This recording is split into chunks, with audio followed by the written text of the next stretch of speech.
Техничката влада пред укинување. 67 пратеници гласаа за потребата да се измени законот со кој 3 месеци пред секој парламентарни избори се формира пржинска влада. Власта смета дека одамна е надмината потребата од ваков модел кој со текот на времето се покажал како нефункционален и финансиски неоправдан. Предложеното законско решение е со одложена примена односно за парламентарните избори кои ќе бидат по тие во 2028 година. Со овој предлог закон се воспоставува јасна и применлива правна рамка која ќе ги гарантира фер и транспарентните избори преку институциите основани со уставот и законите и ќе ги елиминира привремените решенија воспоставени со политички договори во минатото.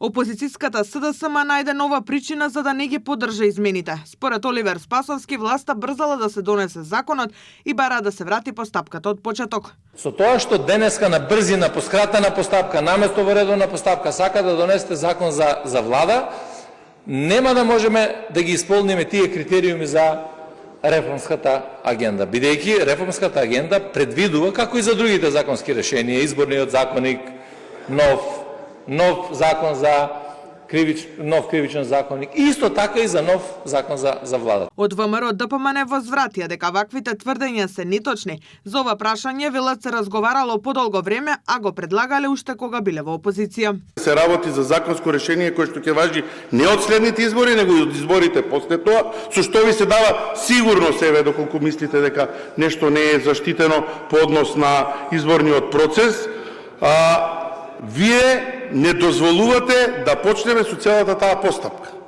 Да, во скратена постапка е, меѓутоа ќе има доволно време да се поднесат амандмани, да се разговара за сите тие амандмани поединечно. Сите партиски лидери беа согласни околу кинувањето на техничката влада, што се потврди по лидерската средба која свика премиерот Мицкоски, но председателот на СДСМ ја одби поканата и не присуствуваше. Комисиската расправа е закажана за утре.